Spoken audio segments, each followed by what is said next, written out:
You're listening to Two Chunks and a Hunk. Movie musings for mostly everybody. Remember, true believers, with great power comes great responsibility.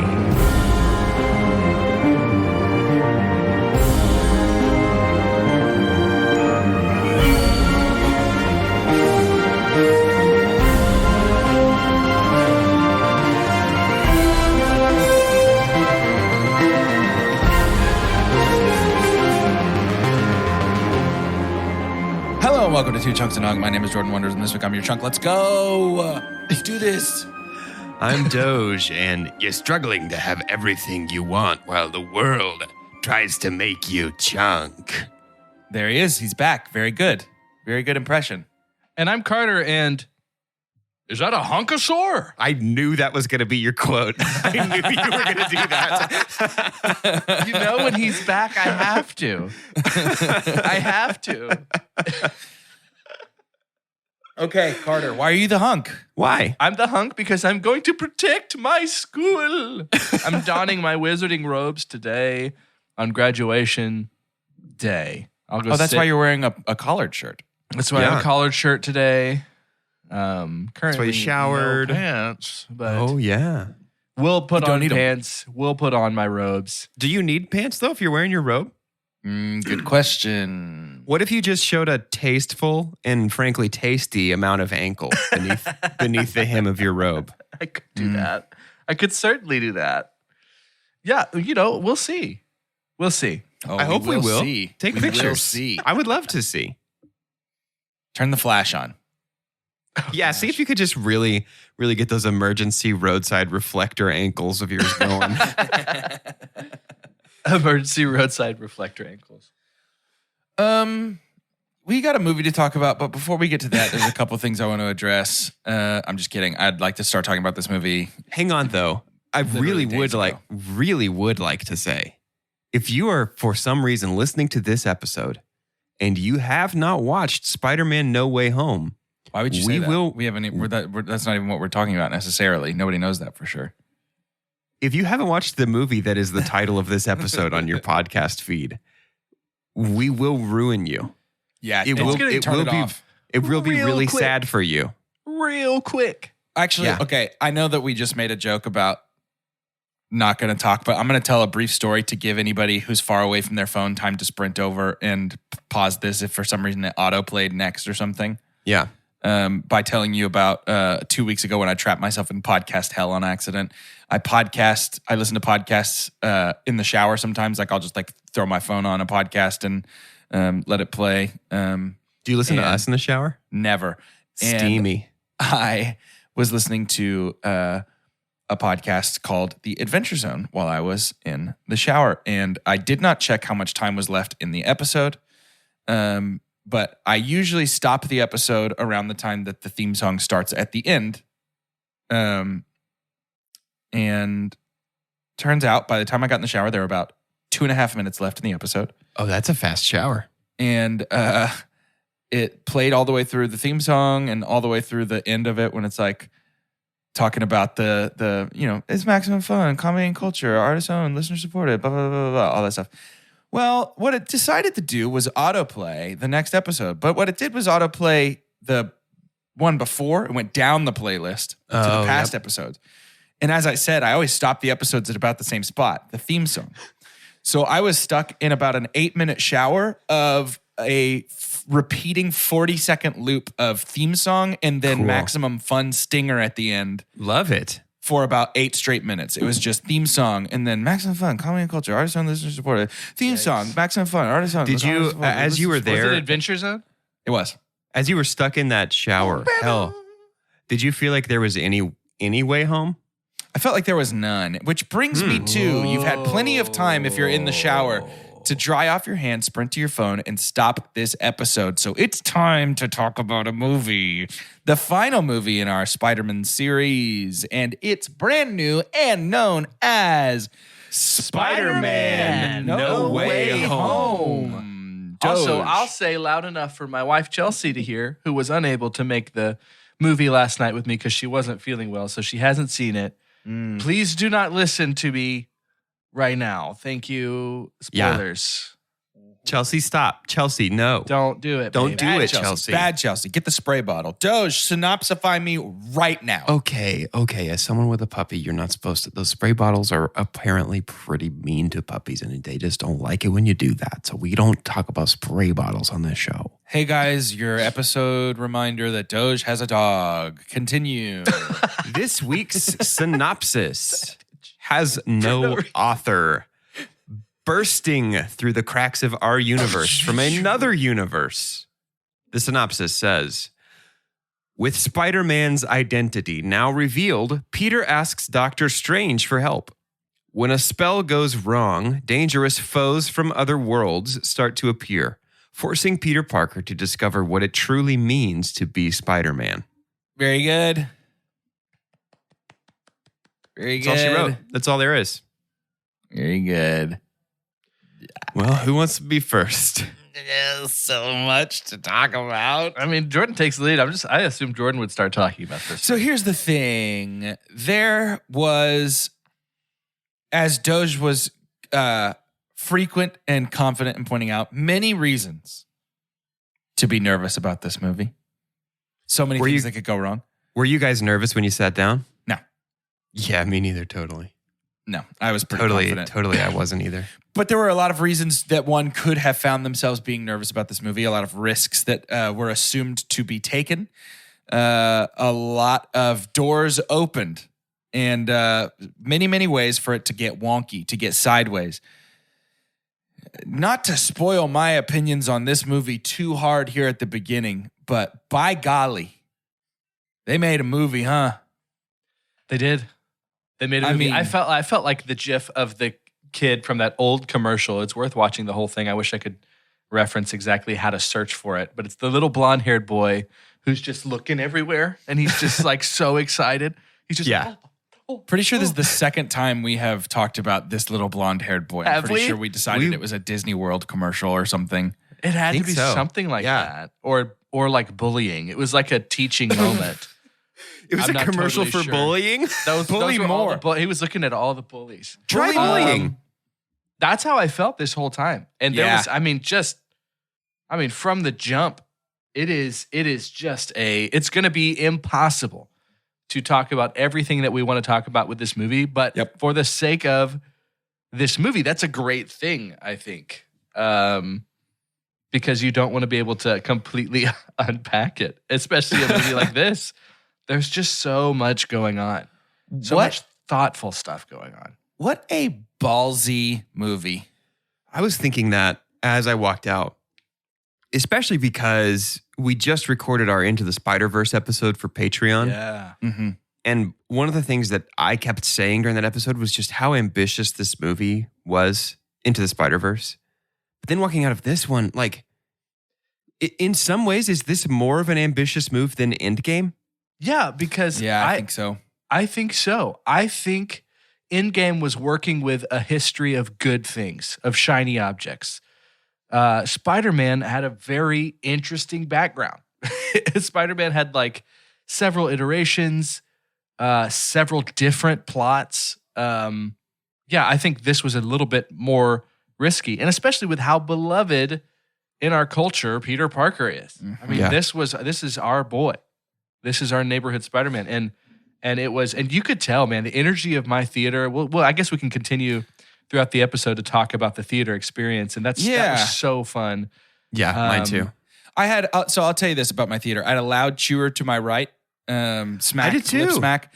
And I did too. An open mouth hamburger eater to my right. Mine was gummy candies, so it was a lot of like liquidy mouth noise. And then 4 or 5 seats to my left, I had a quote repeater. No. So like a lot of things being said, and then just like out, like they were like, "No, what's your real name?" And he was like, "What's your real name?" And I was like, don't do that. Got him. Other than those two guys, the energy in my theater was spectacular. Yeah, mine too. Yeah. I had a commentator behind me, but she was actually really funny and wasn't doing it just for the laughs. This was someone who was experiencing the movie and just had some pretty funny things I can to respect say. that. She was also a heavy cry. Like, she was very emotional. Understandably, and we'll get to that. Yeah, but before so we was go I. pointing fingers. No. I mean, she was at an 11 the whole time. Yeah, and sure. so there was there was those moments, which was just super sweet and didn't wanna help give him a me. hug. Yeah. Didn't help me at all. Callie got pretty ragged a couple times. I'll tell you that for sure. Yeah. How did this, knowing that Spider-Man is your cry button, did this hit you in that spot at all, Jordan? So I don't think I'm capable of crying in a movie theater full of other people. That's a counseling session in and of It's itself. the whole public bathroom thing too. Boy, huh? I wish I wasn't. Yeah, I don't think I'm capable of it. I certainly got misty. This didn't have necessarily until the very end, which is when it started to really get me. This didn't have a whole lot of the Peter self-sacrificial for everybody else around him until it did. And then when it did, I was like, oh no. So yeah, no, it was, dude. So, okay. Can I Hang start? on, really quick though. While we're talking about theater experiences, my theater, full on belly laugh, like it was the funniest joke of the film, was Norman, I'm something of a scientist Dude, myself. my theater laughed at that too. And when that happened, I was like, I'm in the right room right now. Yes. Carter, did your theater laugh at that? Yes, it wasn't a huge belly laugh though. Raimi memes has big laugh. infiltrated everyone's brain. That's perfect. People cheered at it. People cheered at that and the power of the sun in the palm of my hands. People were like, yes. Yeah. I'll tell you what, though. The other thing that people cheered at, all it took was the 1 second shot of a cane. I mean, thump. Matt Murdock. Yeah. My theater lost their minds. Mine too. Yeah. It was as though Tony Stark was back. Were y'all both at Alamo? No. I was. Okay. I was at And I will say, I'll just take a little second right here to review the Alamo signature menu, because they had the green goblin pizza and green goblin fries, and it was hatch chili and chicken pizza and hatch chili and chicken fries. That sounds Both. amazing. Both were a 10 out of 10. Thank you, Alamo chefs. That sounds so good. I want Thank green you, Alamo chilies chefs. right now. Yeah. Hey, Matt fits just fine. Yep. Sure Matt Murdock does. and what a brilliant, here's what was so good. Here's one of the things that was so good. Oh, here's the one thing that was good about it? no. About No Way Home is you have a lot to reference. Yup. Yeah. But they were so economical with the time that chose they the took right to reference these things, because Murdoch's moment, was he on screen for 2 minutes? But it was Probably not. Maybe it was even, yeah. perfect. It was perfect for His him. catch of the brick. Yeah, he's like, I'm a really good lawyer. lawyer. I mean, come on. And I forgot. Come on. I left the theater, and weirdly, one of the most echoing thoughts in my head was, I got to rewatch Daredevil. Same. Because Charlie Cox is that good on screen. Charlie Cox is great. His voice, his demeanor as Daredevil is so good. But I knew Matt Murdock was going to be in the. We already talked about how he thought We're he saying was. lawyer up multiple times at the beginning of this movie. As soon as they talked so much about lawyers, I was like, well, yeah, okay, it's going to be Matt for sure. Need some avocados at law. Avocados at law. Loved the start. Loved how intense it was. Loved that it picked up right where we left off with Far From Home, swinging MJ around, doing the subway. That was amazing. That was some fun CGI flexing there at the beginning. And then the interviews, which was great. I love that it went just straight into spending enough time about what would this be like? Yeah. How crazy would this be? The thing I really appreciated was that they gave Peter every opportunity to try to go to Doctor Strange and say, my life sucks, please fix this. Mm-hmm. And demonstrated visually how much Peter's life sucks. But the thing that motivates him to actually want to use magic to fix it is that his friends don't get what they want. Yep. Yeah. And May, he's concerned for May's life and the exposure that I just love that. Yeah. I mean, that is so something that is, I thought about trying to make this my super pump. It feels too ethereal. So I've zeroed it in on something else, but something that I loved about this movie is the scale is bigger than a Spider-Man solo movie has ever been. Yeah. The stakes are higher than a Spider-Man It solo feels movie like has ever been. apocalyptic almost at It times. does feel apocalyptic, and yet it's an incredibly Peter Parker Spider-Man. Yeah. I'd do anything for my friends type story. For sure. And I think not even just it's a Peter Parker story. It's a specifically Tom Holland. It's a Peter One story specifically. Yes. Which is, I think, a balancing act that they did a great job with. The other thing I was going to say is that John Watts has managed to make 3 incredible Spider-Man movies that are all John Hughes-esque coming-of-age stories at the exact same time. Yeah. It's really incredible. Watts is the only director to have done a trilogy, like all 3. Wow. Yep. I didn't know that. Wow.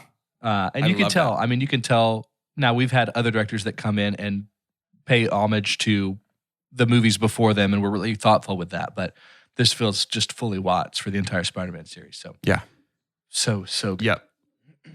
I mean, this is going to be a little Chris Farley of an episode. I think there's it's going to be very hard to talk about this movie without being like, you guys remember when he shot that web? Yeah. That's so cool. There's no chance for it not to be that kind of a thing.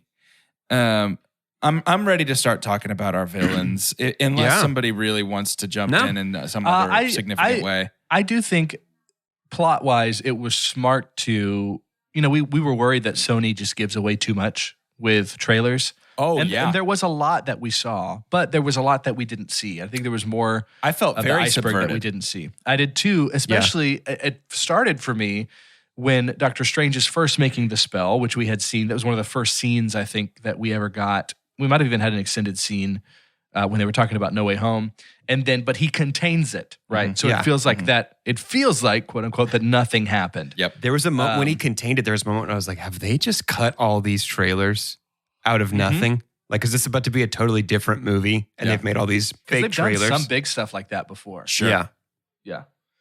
But yeah, I felt very, even though I knew kind of where we were headed, I totally was like, I have no idea how we're getting there or what this is going to feel like or be like. So I was very pleasantly surprised by how little I actually felt like I knew going in. Before we talk about the villains, do we need to talk about Peter defeating Doctor Strange using math?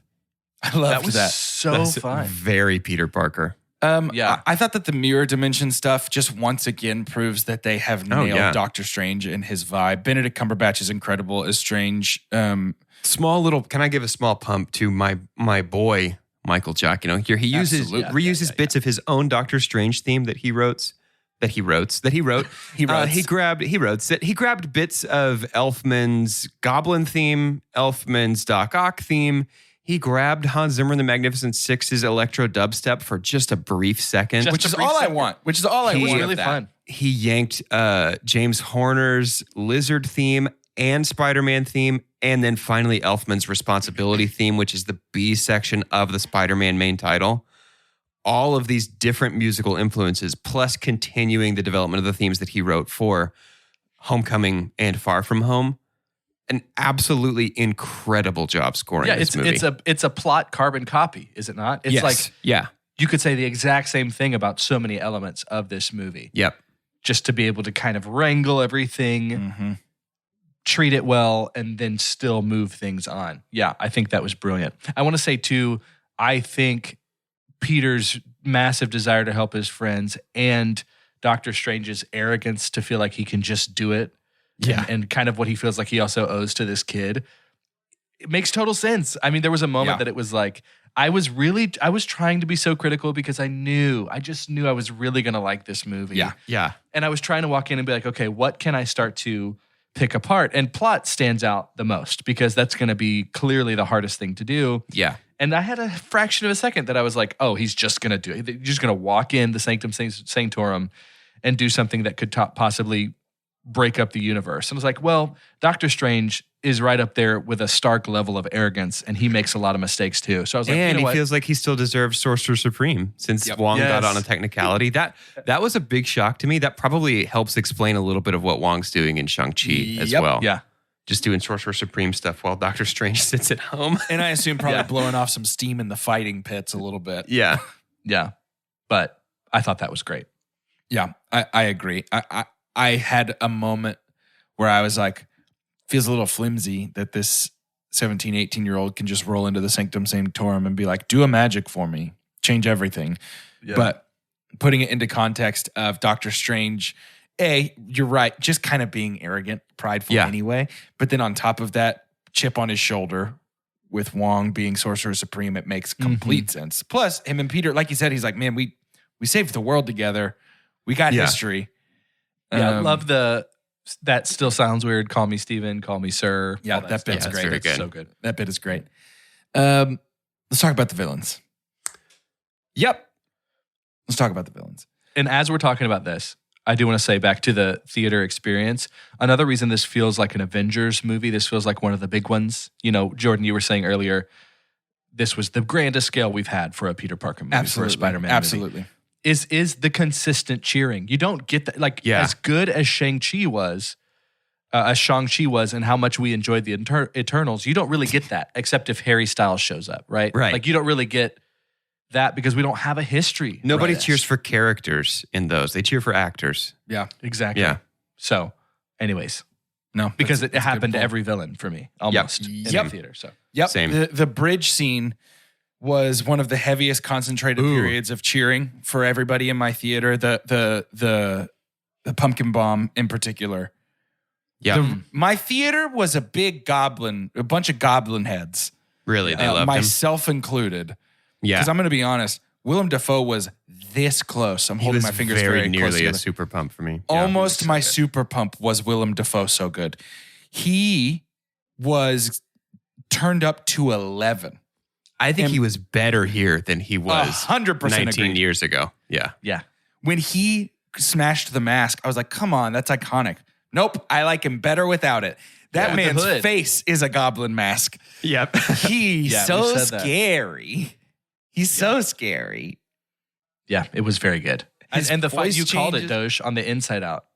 Yeah. when Yeah, you I was get to happy that. about that. Oh, the suit, done. the Spidey Yeah. suit being turned inside out? Yeah, very good. And the fighting, you know, we go, like, for Amazing Spider-Man and even for our Tobey Spider-Man series, we were kind of like, you know what? This holds up. The CGI looks great. And then we get Doc Ock against Peter Parker on the bridge. Yeah. And I'm like, okay. Oh, actually, maybe it didn't. Yeah. So it is different now. Yeah. It is different now. So My super dump is about a villain. okay. Ooh. And it's a Mine very, is too. It's kind of a confusing super dump a little bit. So I'm going to spell it out a little clearly, but my super dump involves Electro. Okay. I appreciated Jamie Foxx's performance, and I feel like the Electro that we got in this movie is the Electro that we have deserved this whole time. Sure. Yeah. I really, really liked him. I mean, he basically said that as a line in the movie. Yeah, right. Yeah. I, however, was incredibly frustrated that everybody else was pretty consistent with their old portrayals Mm-hmm. and that we just so completely changed Max that it's, other than the power of electricity and the history he has, functionally not the same character almost at all. Right. And even though I prefer this version and I like the changes, the fact that we chose to include in a movie with so many great elements that are callbacks, the fact that we chose to include Electro but had to basically completely rewrite him to make him work Yeah. is a little puzzling to me. Because everything else was such a flex because Yes. they were able to just everything else is a better version of what it was in its own movie. And then here we have Electro, still a better version, but not even the same thing. And it's clearly not that we felt pressure to include every single element from every single movie, because Dane DeHaan's Goblin is nowhere to be seen. Harry Osborn is nowhere to be seen. You know, like there are things that we were fine leaving out. So the fact that we bring in Electro, but completely rewrite his personality, his character quirks, everything about him feels so odd to me. Yeah. I mean, I think it's in the real world, we know it's because of how poorly that movie was received. Again, you know, I completely agree. And like I said, I think the movie is better for rewriting Electro. It's just weird to include him if we're going to have to change him completely. yeah. Yeah, I disagree to an extent, but I see where you're coming from. I was fine. I was like, if part of bringing everything to center is the ones that are farther off the plot, Right. like cleaning that Yeah, up I hear and you. changing the equation to make them there, I was for it. And obviously his stands out the most because when you look at it, He's the and most I think different. it's in contrast to just looking at what every other thing. I'm just going to say thing because in the movie business and the music business and everything, Jamie Foxx is gold tier. Oh, like yeah. he just always Jamie Foxx is amazing. Electro It was is a like great the, choice. Yeah. is like the thing that was the worst thing about his career. Yep. And so Yeah. it's like, and if it wasn't Jamie Foxx in that role, just getting to be, because it's like someone took the governor off and said, just be Jamie Foxx, Yep. which Yes. is clearly different than the box he had to sit in. And, almost, yeah. Yeah.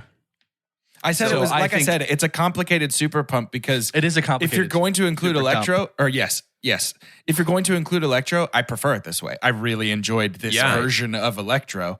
I just found myself the whole time being like, Willem Dafoe is just here copy pasting from 2002 Yeah. Yeah. and absolutely murdering it. The Yeah, in this- Raimiverse guys arrive pretty unchanged. Yeah. Yeah.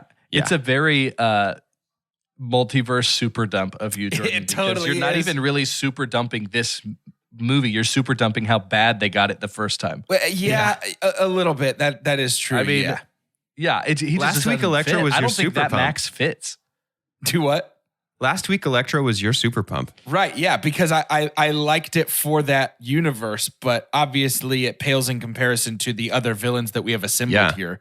I mean, except Yeah. for Lizard, but Lizard's kind of a non-entity anyway. Like, just let him So smash there's a stuff and do super it. dump for me. Sure. Lizard and Sandman actually are a tag team super dump for me Interesting. because I'm not confident they got Thomas Hayden Church or Reese Ifans back for these. Because we never ever see Lizard's human face for real. We see it in silhouette, and we see Thomas Hayden Church's human face for like half a sec. And I'm wondering if it's similar to the Hugo Weaving Red Skull thing from Infinity War, where they're like, yeah, I'm not back. And they got Ross Marquand to do a voice for it. But the entire time of the movie, like, I was incredibly thrown by the fact that even in Spider-Man 3, Flint Marko looks like a dude most of the time and doesn't look like a mudman. Right. But here he's Mudman the whole time.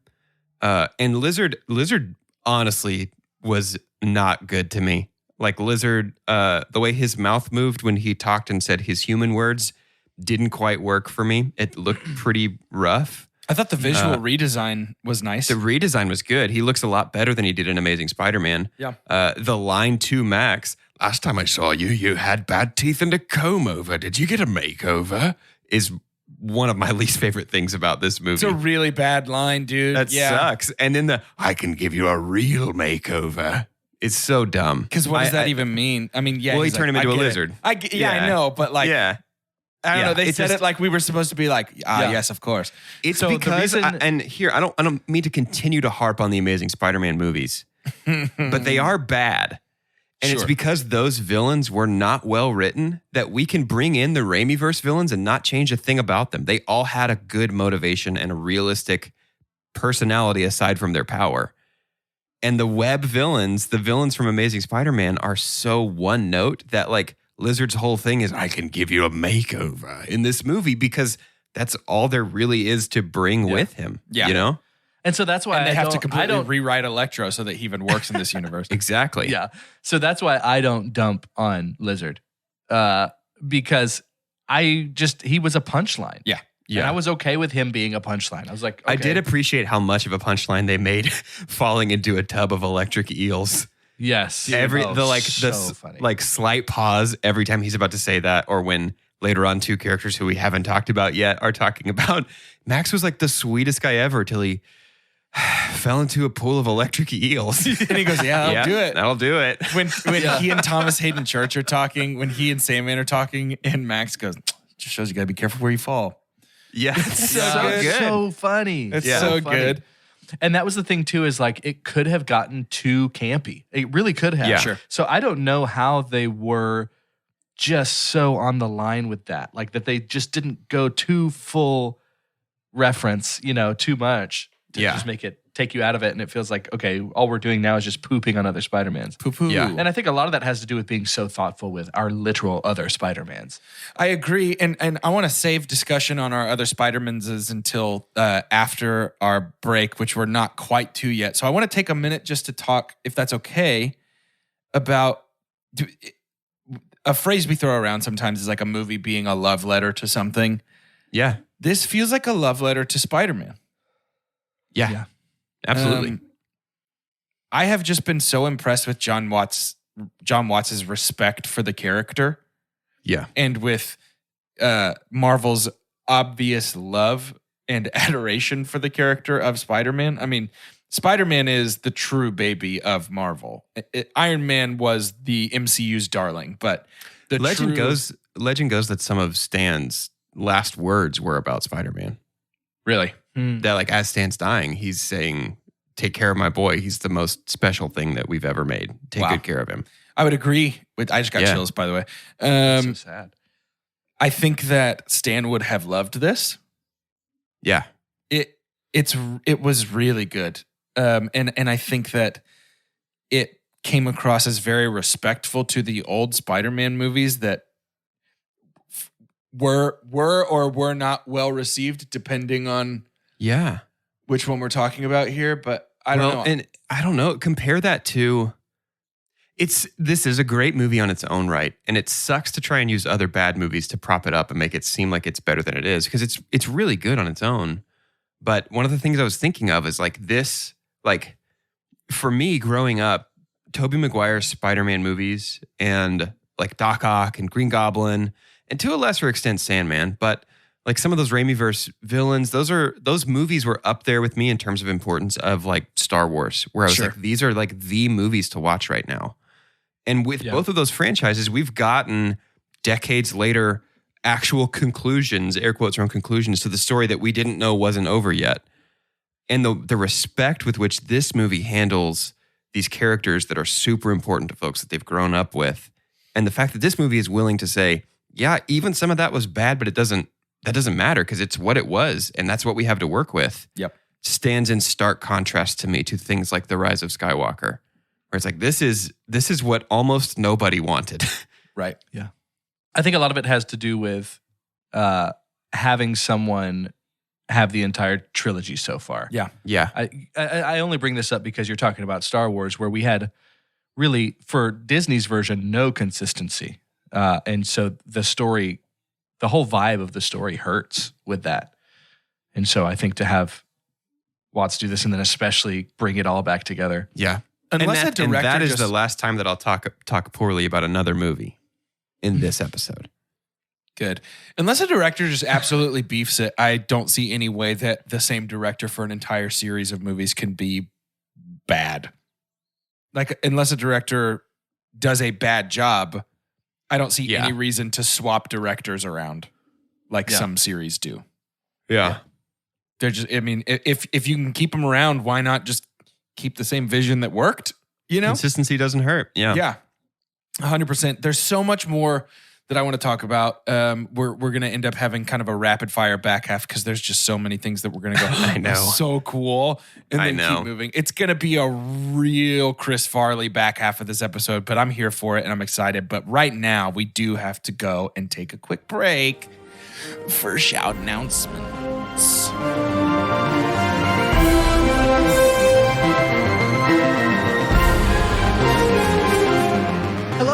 Welcome to Shout Announcements, part of the show where we make out announcements and we take shout outs. Yeah. Yeah, bud. Yeah. Yeah, bud.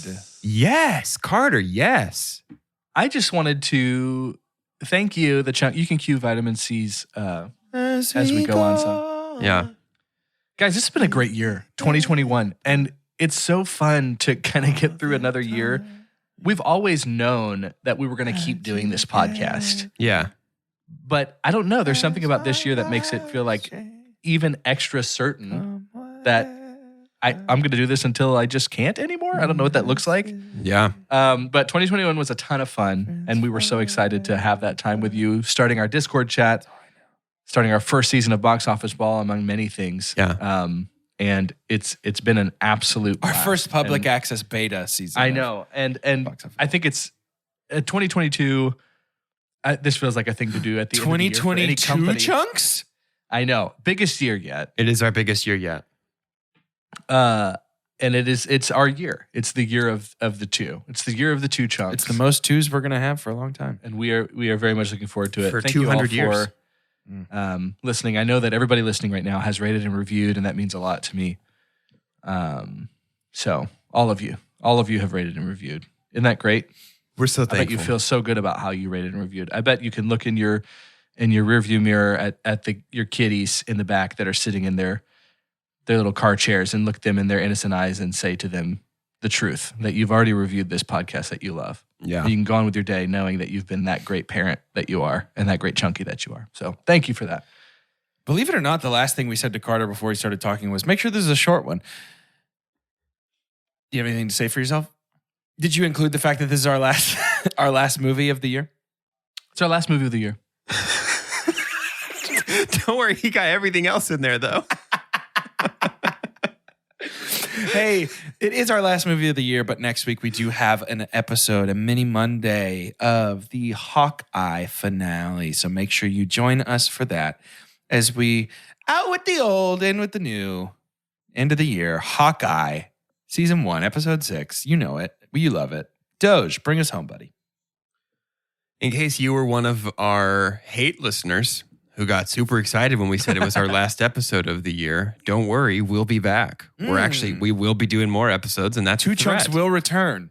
In 2022, we will be doing more episodes, and you can't stop us. We're going to have a few weeks of some other fun things that we've got planned, but our main thing we're most excited about next year is we're launching another big, long, cinematic multiverse spanning series called Batman. We're going to be reviewing every of the batted mans who has ever graced your silver screen, all leading up to the release of... hold on.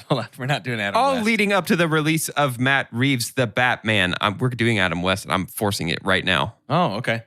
No, we probably won't. It's not too late to make someone's holiday season a special one. Start now as an Amazon Delivery Station warehouse associate to earn some extra money for the holidays. You'd help bring joy to thousands near you by preparing packages and loading them up for their final delivery. With night and early morning shifts available through the new year, you'd also have the flexibility to spend time with your loved ones. To start as a Delivery Station associate, go to amazon.com/holidaywork. Amazon is a proud equal opportunity employer. Hear that? Is that America cheering or a sausage patty sizzling to perfection? It's time to cheer for Egg McMuffin and fresh cracked eggs at McDonald's. It's time to wake up to the aroma of freshly baked biscuits and treat yourself to a real honest-to-goodness morning meal. Breakfast, it's on at McDonald's. Now get any breakfast sandwich for just $2. Available only through the app. Mobile order and pay available at participating McDonald's. McD app download and registration required.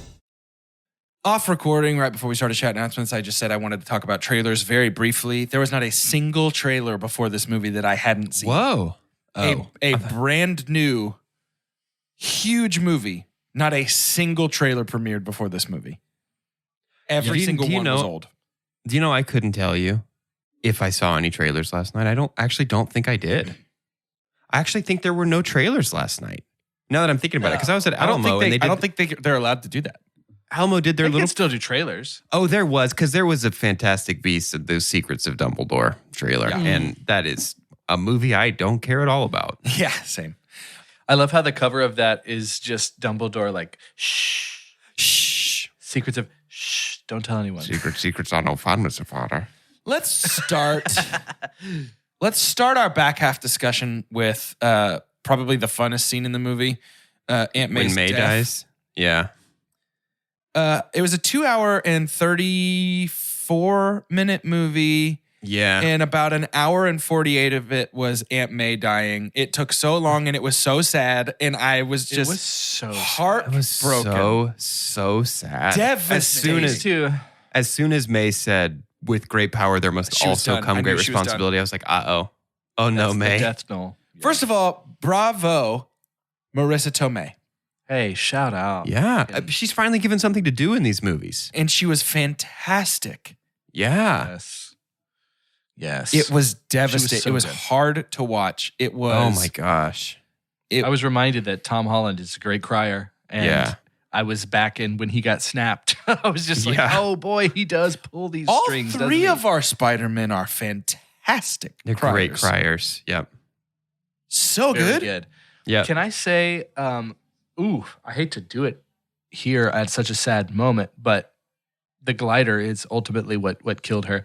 I have a super dump. Oh. And it is not Willem Dafoe's portrayal of Norman Osborn, and it's not necessarily completely Norman Osborn in this movie because he needed to be here. He was essentially the big bad of all the baddies, as he should have been. Yeah. I think it was an homage to, hey, this was the best one. You know, And also, that's outside the of- role and well, Goblin Doc plays Ock in the too. comics. Yeah. Exactly. So, can y'all just explain, like, what ultimately is he just chaotic evil? Like, what are his motivations? Leave me alone. Like, don't try and change me. Like, outside of just wreaking havoc in this movie, what's his ultimate goal? To not get sent back home where he will die fighting Spider-Man. So he just wants to live, I guess. Yeah. Yep. Okay. Gotcha. Well, and he's I also- think. I was going to say the goblin inside him is fighting for self-preservation. It's a distinctly Jekyll and Hyde story with Willem Dafoe's Goblin. Okay. Did you guys catch they did the tooth thing again? When he's Norman, he has perfect teeth. And when he's Goblin, he has his regular Willem Dafoe teeth. Which, hey, Willem, if you're listening, Those are they're smart. perfect They're too. perfect. You're They're perfect perfect the too. way Those are you also are. perfect. They just look more like Satan's teeth. Gob, than, you're like- amazing just the way you are. Yeah. For me, and I'm going to watch this movie again many, many, many, many times. Certainly. That wasn't super clear that that's what his purpose was. I totally get what y'all are saying, but it just felt like, I don't know, it could be maybe they did a better job of the difference between Norman Osborn and the Goblin in this movie, and so I should have just taken it there. Maybe I missed something when he was playing these two. You know, we said it's like the Smeagol Gollum type thing, and it is very much Hyde, Jekyll and Hyde before that. But it was understandably supposed to be kind of was it supposed to be unclear when he's Goblin? I actually was he don't ever think it was- Goblin acting like Norman Osborn? No, I think it was Or pretty can those clear. two things not exist? He was Norman was in control, and then the scene in the apartment when Peter's spider sense goes haywire. Hey, best and he's spider sense freaking scene out. in Best the- spider sense scene we've ever gotten Ever. because he's just like something is wrong and he can't figure out what it is, so and then it's good. just the thing that's wrong that's is really the good. goblin has taken over, and Norman is Norman's on sabbatical. Yeah, Dude, Okay. that first of all, Willem Dafoe's like in the moment transformations were on another level this movie. Oh my gosh! Never been better. So good. Second of all, that Spidey sense scene when it's just that slowed down, muffled, and he's just free. He's like, something bad is happening. And Yeah. he can't pinpoint it. And then he makes the decision, that split-second decision to web Goblin's hand. And then we get the best Goblin fight scene Yeah, ever. yeah. Finally Yeah. seeing how strong Goblin is. Dude, when you fight the streets, Streets fight fight back, dude. Of Peter just beating the crap out of Goblin while Goblin's laughing. And also, that was so good. that was so that creepy. face punch where he just laughs and takes it was very spooky. I love that Otto is the only one that gets his humanity back first, and Yes. kind of is the one who gets to sit and reflect, and then eventually come back and save the Spider-Man. Yes. It's really, really fantastic. That whole scene was great. Aunt May's death was incredible. I'll go ahead and super pump right now because it's just going to come up over and over again for the back half of this episode. Tom Holland's my super pump. Yeah, I think that Yes. he is my favorite live action Spider-Man. I think Yeah. that he is, we are watching him come into his own as an actor in some really incredible ways. This scene with Aunt May might be pound for pound the best acting we've ever gotten in the MCU. certainly the best from Tom. Yeah. Yeah, And then again at the end when he makes the decision to lose everything. Yeah. I mean, Jeez. Tom Holland, all the praise. yeah. Tom Holland is my super pump as well. And it had been said early, you know, there was a viral video going around of him being really emotional before or after people see the trailer and just go absolutely bonkers. Because I can't imagine the pressure. So behind the scenes, Tom Holland is a huge player in this happening, right? Like he's a huge player in the contractual negotiations between Sony and the MCU.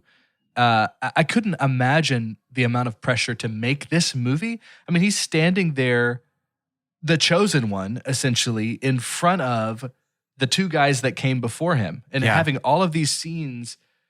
Like when he tells them thank you, that felt like Tom Holland telling Toby and Andrew thank you. That felt like Peter telling Peter and Peter thank you.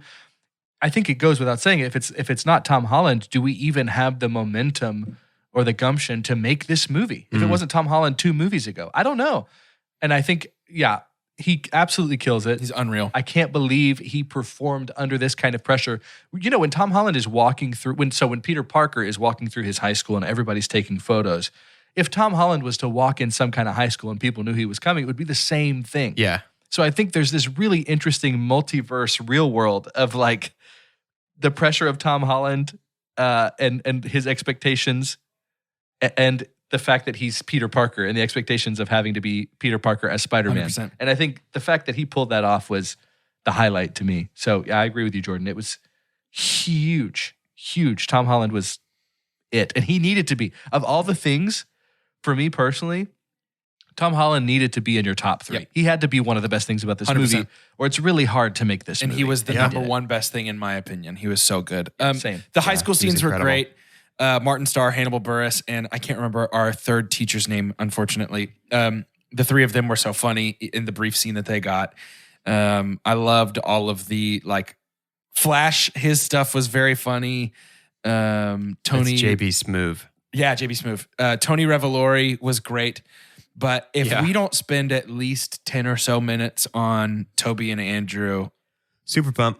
I'll riot. So yeah. Super pump. My super pump is anytime that all the Spider-Mens are Hey, talking with each did other, y'all's interacting with theaters each other. lose their minds?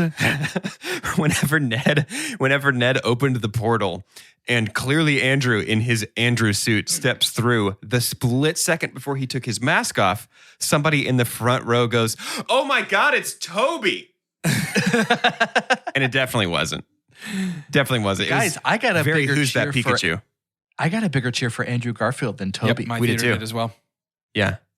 Can I tell you something? Mm. I think Andrew Garfield was better than Toby in this movie. I think so too.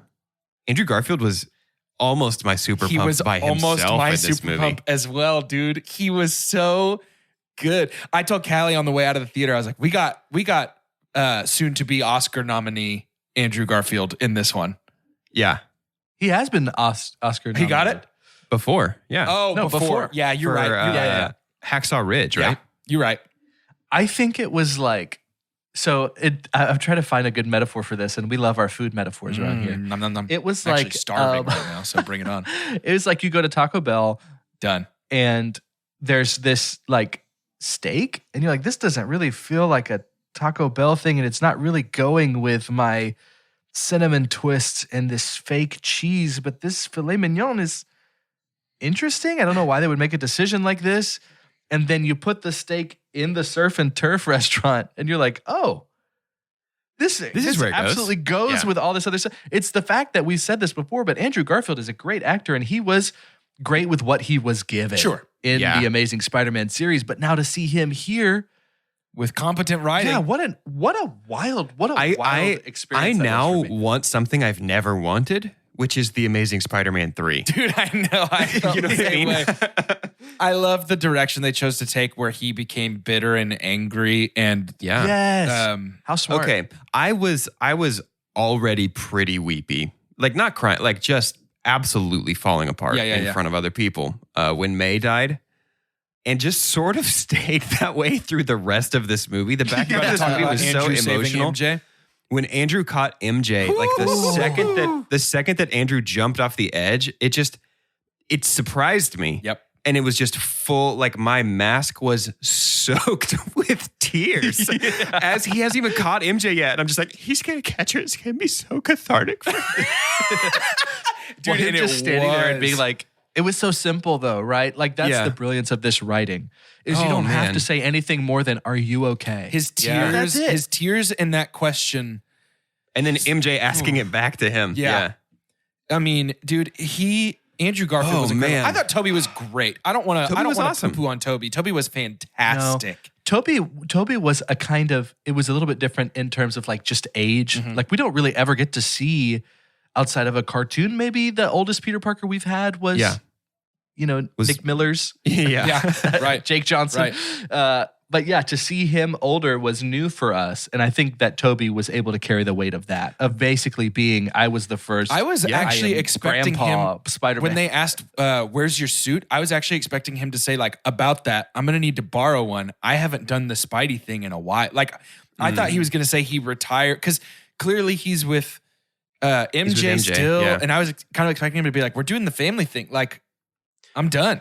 If they did that and they did not tease May Parker, their daughter, who is Spider-Girl, I would have been disappointed. Sure. Real possibility. Anyway, Real possibility. their chemistry, I think these are all three gentlemen who have chemistry with a lot of other people. Yeah. The fact that the three of them have perfect chemistry together. The scene of them all so talking many things. on the Statue of Liberty when they're talking about Toby's organic web. And Andrew's like, It's so funny. I want to go to space. I want to fight I an wanna alien. fight an alien. And then when Toby reassures him over and over again, you're amazing. no, you're you're amazing. amazing. You're amazing. You're amazing. So funny. Just popping his back. Yeah. Because he's older. Good. It was all really good, and they gave such a good amount of time. Yes. Yeah. I was worried, not necessarily that it was going to be an afterthought, but it was going to be in the family of afterthought of like, but we haven't even seen the Spider-Man yet. You know, Yeah. it's past halfway, I think, in the movie before we get all is. of them. But the timing is so perfect. for When that. they all get back together and Peter 1 is like, hey, I have done the team thing before. yeah, Were you in a band? Yeah, that was very good. But he's like, I've done the team thing before. We have to work together here. And then they all swing out, and it's the synchronized 3 swing and the Come landing. on. As though I were in a 90s movie watching a kung fu competition. I shook my fists and went, "Ugh!" Like I was just filled with excited rage inside of, like I was just like, yes. The we get thoughtfulness, the land. the thoughtfulness three of with them which land. they treat all the other Spider-Men is like managing to do that in a way that also does not snatch the conclusion of this movie away from Tom Holland. Yep. It Right. never for a second stops being about Tom Holland, but we give, like we already talked about, we give Andrew That's the Garfield, pressure I'm talking about. we give Andrew Garfield that closure of he caught MJ and then fell apart completely. Yep. We give Toby the closure of preventing the death of Norman, which was like the catalyst for a lot of his problems in the Raimi-verse. I mean, which that's caused what he him to says. He lose says, his I've best thought friend. about this a lot when they ask if there's Yeah. any way to reverse Norman's deal. Yeah. And so him actually stopping the glider and getting the chance to do what he couldn't do 19 years ago. So here's a question. So Here's a good good. question. Was Peter 1 really going to kill Goblin, or was that all part of a ruse? Because I think Peter 1 was going to kill Goblin. really, I don't do. love that. Really? Yeah, I don't love that. I like the wisdom of an older Spider-Man stopping him from making the same mistake that he made. Yeah. I just don't think I love that. Toby also sort of maybe killed the guy who killed Ben, at least before he found out it was Flint Marko. Remember Yeah. when he scared him out that window? Yeah. Yeah. To me, I think that works really well of Toby being like, I have been there. I've been down this road. You want to kill the guy. Yeah. You I get want to that. take him out because It he didn't hurt change you. anything. Yeah. That doesn't Yeah. change anything. That doesn't solve it. Yeah. I like the implication of Anger begets anger. Sure. I like the implication of Toby being the older, wizened Spider-Man who can say, don't do this. I just don't think don't love the way it happened so much. Yeah, I think I was okay with it because Tom Holland's Peter Parker, there's so much more behind just losing one person in his fury. I think he's mad at his own mistakes. He's sitting there as the universe is opening up, and it's all his fault. We keep hearing about how it's all his fault. It's also Ned. It's also Aunt May. It's also MJ. It's also, I think Tony. I think it's I wasn't leftover surprised. Tony guilt. Yes, and anger. I'm surprised. I'm not surprised he was the maddest of our Peter Parker. No, I'm not in either. that situation. I'm not either. in his vengeance. I don't know. I guess, and clearly I don't have that big of a problem with it because I still dislike the Electro rewrite more than I dislike this. Sure. I just think that, I don't know. Something felt weird, wrong about Spider-Man swinging for a kill. I think that's the I point. know. Yeah. Yeah, I get it. I get Okay. it. I agree. I think I was just Supposed to feel right. I was just still in the middle of trying to decide if I thought it was all part of a thing to get Goblin alone. I don't think it was. I don't think so either. I think I wanted to think it was. The line that came right after that, after after Peter 3 on Peter 3 after Peter 3 throws the goblin degoblinizer, Peter stabs him in the neck, and Peter 3 says to Peter 1, "Nice catch." Tom Holland says, "Nice throw." He should have said, "You too." He should have said, "Nice catch" as well. Nice catch to you too. Talking about catching MJ. Just keep catharting right there, Andrew. You're not done crying yet. Just cry a little bit more for me, please. I need a few more tears. Very good. I still thought there was a chance. Well, I guess we did technically lose MJ. Dude, we lost a movie. lot. I still thought there was a chance that she was going to die. I was like, guys, go inside. Like, I'm just so nervous at the end. And that's good because there seemed to be a lot that was still very unpredictable about this movie. Yes. And so that was a testament to the writing again of me just being like, I mean, we're gonna catch her to lose her again, which again, we kind of do, but we don't lose Zendaya in the MCU, right. I don't think. We just lose. We might though. Relationship. Because everybody signed on for 3 movies. So like Zendaya and Jacob Batalon and Tom Holland, actually, their contracts are up. Tom is gonna re-sign. Amy Pascal sort of spoiled that, but I'm unsure. Get the bag too. I'm unsure if Zendaya and Zendaya and Jacob Batalon are being written out because they're moving to Boston. Yeah, they're about to leave New York to go to MIT, so they might be done. I mean, it's just how I feel about like I'm not going to get certain parts of my college experience. Right. Yeah. You know, can I fix it? I'm gonna have to go call Steven, see what we can do about it. We got 2 points. We got 2 points on our discussion guide, on our study guide left. And one is very brief before we get to the big one at the end and then wrap this whole shebang up. The first point, very quick. Y'all, Kraven and Rhino and Scorpion were defo in those cracks. Black Cat too. Yep. I didn't see Black Cat. Like, I saw people talk about comics. Black Cat. Yeah. But Kraven, Rhino, and Scorpion I saw with mine own eyes. Yep. Craven was the most visceral. Oh, yeah. Craven was clearly, and the first one. Yep. Dude. It's coming. Yeah. It's coming. That's fun. That's Tom super can fun. be Spider-Man for a long time. You know what's funny too is that's such a smart move because they kind of gave us ghosts of what could happen because they don't have to follow up with that. Not at all. People might not be super upset if they don't because, hey, narratively, he opened up everything. It could have been anything. So, and let's build back up to that because, and this is our final discussion guide point, Peter's sacrifice, which broke my heart. Hey, I'm not laughing at Peter's. I'm laughing at just remembering Andrew Garfield talk about he's like a Russian guy in a rhinoceros machine. There's a really funny way to phrase that. Anyway, sorry, we talked about rhinos. Made me think of that. Anyway, Peter's sacrifice is heartbreaking. The scene where he goes to reintroduce himself to MJ and oh my gosh, Ned, and then changes his mind is so weeping. Peter. So Peter. To say your life is honestly better if you don't know who I am. Oh. And the worst part is, you know for 100% certainty that if MJ and Ned knew that Peter was making that decision for them, they would be furious with him. Yeah. And say, you don't get to pick if you're in my life or not. Like, that's not fair. So that makes it so complicated. But homemade suit, street level Peter, broke Peter in an apartment. It's like a soft reboot of the MCU Spider-Man in all the best ways. And it opens the door so wide. So sad. Guys, it's so I was sad. so sad. It's so optimistic. I was ready to just open up the multiverse myself and be like, but the only thing that can go against Doctor Strange's spell is the power of love. She's going to remember. Right. I know. I really hoped she would remember him. Yeah. And they dangled it. The B words, they dangled it right in front of us with her looking like she recognized him, and then it's just Ned walking in. I mean, they really it's like this movie was like, how many times? Okay, we got like 45 minutes left. We can probably rip their hearts out 5 times. It added to me that they actually have chemistry, like they're dating. Like these people are actually dating in real life. And I know that's such like a poppy thing to say, but that added for me, like how sad it was. I was like, are they going to break? They broke up? Wait, are Tom Holland and Zendaya dating in real life? Yes. Unofficially non-confirmed, but yeah. No, it's confirmed. They haven't confirmed it. They've not said anything about it. There's paparazzi pictures of them kissing in Tom's car. Oh, nice. It's confirmed. Little Tom. car action, huh? Little vehicular smoochage. Little bit of steamy windows, huh, Tom? Here's the thing, folks. If you're not watching Hawkeye for some reason, turn your episode off right now. Actually, don't. We still got more episode, but just skip ahead maybe a little bit. Here's a wild prediction. Are we ready? Street Are level we ready Spider-Man. for this? I already know where you're headed with Street this. level Spider-Man in the finale of Hawkeye next week. Oh, no, I don't think that. Especially once they asked Haley in the interview, is Spider-Man in your show? And she looked at Kevin to see if she could answer. Especially with the introduction of Matt Murdock here and Kingpin 2 days ago.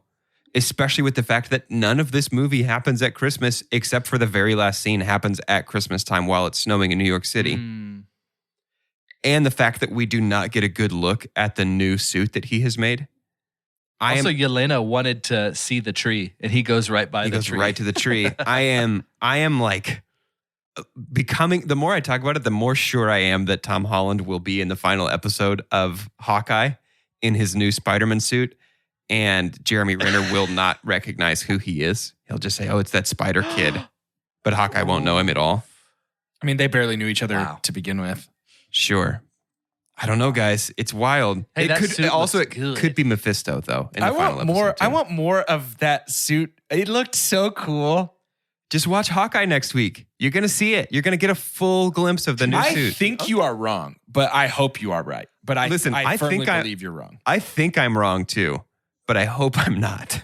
Yeah, I'm really, really excited about the future of Spider-Man, but I don't want to be excited about the future because right now I just want to be excited about this dang movie and how dope it was. It's such a weird, sad excitement, though. I You know what I agree. mean? I completely because agree. But I love that all that he has empty, lost. shake me like a maraca melancholy feeling. So this movie That's exactly how it ends. Yeah, was perfect for me.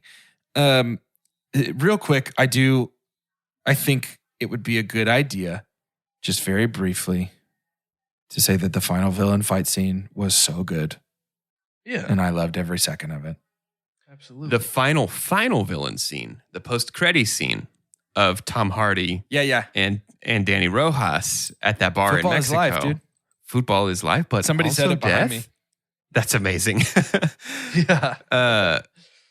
Guys, I'm so glad I don't have to watch Venom and Venom Let There Be Carnage to get any more of these Marvel movies in my brain. I think I'm going to watch them just to watch them, but They so feel glad like real that airplane movies to we me. kept the symbiote, but didn't necessarily keep that universe. I'm big happy about that. So a little confused about why he got transported to this universe. It felt like Sony was like, he's going to be in the MCU. And this was Kevin Feige being like, Okay. return to sender. Sure. Yeah. No one here by that name. Yeah. Right. I did read a theory that Andrew About the symbiote's Garfield's hive mind? Spider-Man Oh, is the Spider-Man in Tom Hardy's Venom's universe. I'd be fine with that. Let Andrew Garfield be the Spider-Man for like Morbius and Venom and stuff like that. Because we already, like the audiences, they know what a multiverse is. Didn't it Fine feel with like that. Andrew Garfield was just excited to be back in the suit? Like, I think couldn't he you was. feel that through the camera? I think he Yes. was. There is no doubt in my mind that Andrew Garfield thought that Spider-Man was going to be his biggest break. This was going to be not only something that he would personally enjoy, but would be great for his career. I mean, it's like Ben Affleck Not with so much. Batman. Like lifelong Yeah. fan of the character. Like this is my dream come true to play this character in a movie. Man, he was so good. I can't He was overstate how robbed, good but he was Andrew so good Garfield in was this, yeah. movie. Yeah, he was great. We also got a Multiverse of Madness trailer at the very end. It looks like it's going to be so sick. I mean, Hey, it's just guess gonna be what, so guys? dope. Completely confirmed that you have to watch What If because Evil Doctor Strange is a big part of What If. Spoilers, dude. Okay, fine. Come on. We also saw, I think, Agent Carter, but as like, Mhm. there was okay, we'll do it. Captain Carter. You also saw America Chavez, who is Latina Captain America in the multiverse. All right, fine. Oh, it's going to be so sick. Yeah, I'm very pumped. for Raimi that. and It was Elfman, crazy right? to see. Raimi and Elfman. I mean, It sucks though because at the time it was announced, I was confident Spider-Man would be a big part of that. oops. It just makes me so sad that it's like, oh, he doesn't have any friends anymore. Dude, I know. That's that when I left, That I was just sucks. like, I am becoming sad for Peter having no one to share. I mean, he went to space. He fought Thanos. He was good friends with Iron Man. He knows the Avengers. He has a girlfriend and a family and a history, and it's gone. Yeah. It's devastating. That's what happens when you make mistakes. You could lose everything. Shake you me know? like a maraca. The Maybe you shouldn't have tried it the first time, you dummy. The subtext of the great power and responsibility thing is notably different in this movie. because every time that it's used around the death of Uncle Ben, it is do the right thing or else bad things will probably happen. And the way May uses it here is do the right thing, even if it means it's going to be bad or it's going to be hard, but you do the right thing. Mm. And I think that's a much more powerful like subtext to give that quote, that it's not this transactional, like do this and this will happen, or don't do this and this will happen. Do it no But it's matter like what. Yeah. Even if you don't know what will happen, even if you think it might be worse to do the right thing, still do the right thing. Her reasoning or her logic behind the quote is the whole reason he goes to Doctor Strange and says, do it, wipe me from existence. It's done if you wipe me from existence. Yep. So good. That's what we do. It's a little weird that she's not interred next to Ben Parker in the cemetery at the end. I thought we were haven't going to even pan heard over any and mention of a Ben Parker, though. we had one slight mention of Ben Parker. Well, in What If, we did get a real specific Ben Parker shout out, but that was a multiversal Spider-Man. In the MCU, the only thing we've gotten is in Civil War when Tony goes to grab him from his bedroom. He says, I can't put my aunt through that after what has happened with my uncle. I've learned that, you know, if you have the power to do the right thing and you don't do the right thing, bad things happen to the people that you love. Yeah. But that's it. So it's a weird Uncle Ben shaped hole in this Spider-Man, but having May fill that role, I think works here. Well, and she just knocked it out of the park. Look, we can gush all day about how great this was, but we got to be done gushing and start rating. So we're going to rate this movie using the scientific cinema scale, the same science that does science stuff. I didn't have a fun quote. Got tons of science and math. Lots of science, lots of math. Quite the billboard. Indeed. For MIT. Now, the best thing we could ever say about a movie, scientific cinema scale developed by us, 2 chunks, is perfect. And as follows, the best thing we could ever say about a movie is own it, don't lend it, buy that poster. The next best thing is buy it. That's followed by rent it, and then stream it. After that is forget it. And last, but certainly least, the worst thing we could ever say about a movie. God hath forsaken us. Can I go first? Please. Thanks.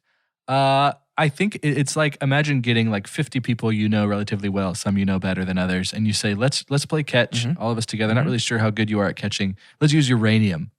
And let's just play a game of catch. All right, let's go. That like we did that and nobody died. Like, well, somebody did. Yeah. But we did that in this metaphor and everyone was okay and everyone threw really well. Like, oh my God, I didn't know you could throw that far.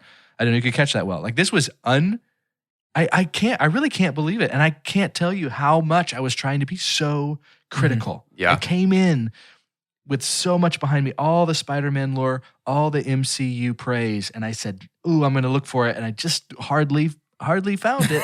So I buy the poster for No Way Home. Yeah, I can be, especially with Marvel, I can be guilty of hype goggles leaving a theater.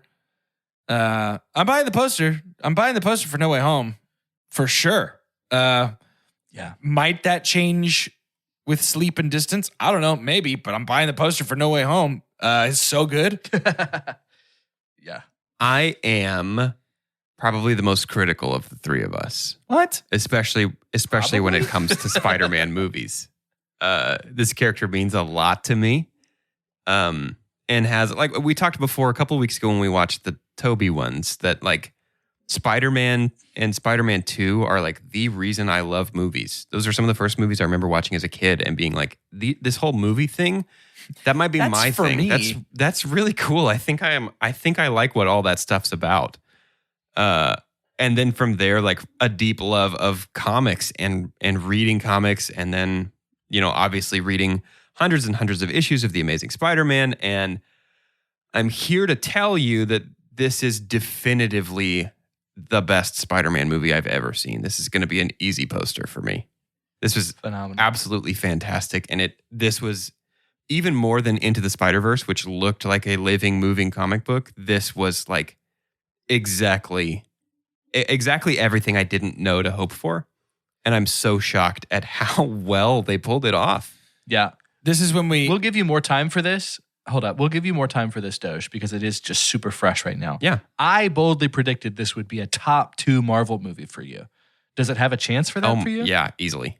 Certainly. Okay, thank you. Yeah. Thank you. I was just going to say this is the part where we intercut shadowy clips of Doge being like doom and gloom about this movie. This is the Listen. part. This is the part where there's all the clips of Doge. You being and like, MJ have the same. Literally, when you expect disappointment, you don't get disappointed. There you go. Yep. But then I should have been like, no, you know what? Actually, we're going to cure some ass. I did. That was I so told good. somebody yesterday that even telling me that you liked it is a spoiler. I was like, I don't want to hear it. I don't want to hear it. I don't want to hear it. I don't want to know what you thought. Don't even say anything to me. He texted me because Doge and I were the first two to see it, and he texts me, and I was like, he liked it, but then he was like, what a movie. Can't wait to talk about it. I'm like, wait a minute. I don't know how he feels. There was no way he wasn't gonna I'm like like Ryan Seacrest telling you might be going home. Carter, you are Ooh. Wow. Talk about multiverse. Safe. Jeez. That's my American Idol impression. pretty good. Wow. In case you skip shout announcements, this is our last movie of 2021. Next week, we will be coming back for one final mini Monday for the Hawkeye season finale. And then in early 2022, and I mean early, we will be coming back at you with a couple of episodes. But make sure you tune in shortly after that for our first true series of the year, Batman. Going through all the live action We're here Batman for it. movies, or at least the most of them. All of them. Thank you. We love you. It was a beautiful year. To end today's episode, I'd like for each of us to give our name and which Spider-Man villain we would like to see compete in Ryan Seacrest's American Idol. For Two Chunks and a Hunk, my name is Jordan Wonders, and I think it's obvious, but the answer is, of course, Norman Osborn. And he would duet with himself. He would, don't go breaking my heart. And then he'd be like, I would if I tried. Yeah.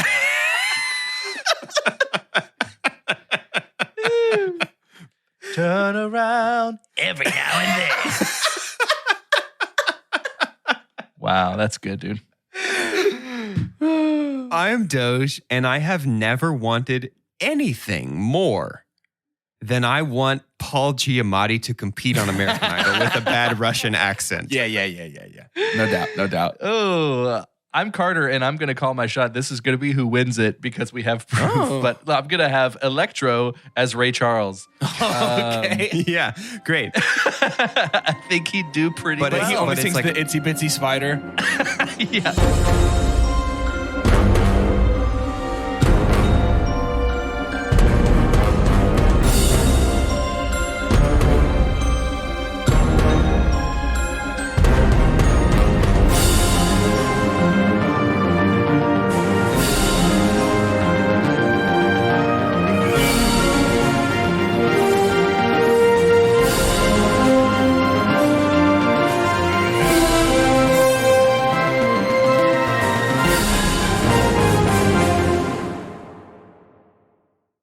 It's not too late to make someone's holiday season a special one. Start now as an Amazon Delivery Station warehouse associate to earn some extra money for the holidays. You'd help bring joy to thousands near you by preparing packages and loading them up for their final delivery. With night and early morning shifts available through the new year, you'd also have the flexibility to spend time with your loved ones. To start as a delivery station associate, go to amazon.com/holidaywork. Amazon is a proud equal opportunity employer. Holidays are here, and so is fashionable fitness. Gift yourself a Samsung Galaxy Z Flip 3 5G, a phone that folds in half to literally stand on its own. Pair it with the Galaxy Watch 4 for ultimate wellness and wow factor. Check health stats, flex personal records. Over 90 activities can be tracked, like biking, swimming, golfing, and more. Invest in yourself with tech made to crush goals. Holidays open up with Galaxy. Shop it all at Samsung.com. 5G connection and availability may vary. Check with carrier. Products sold separately.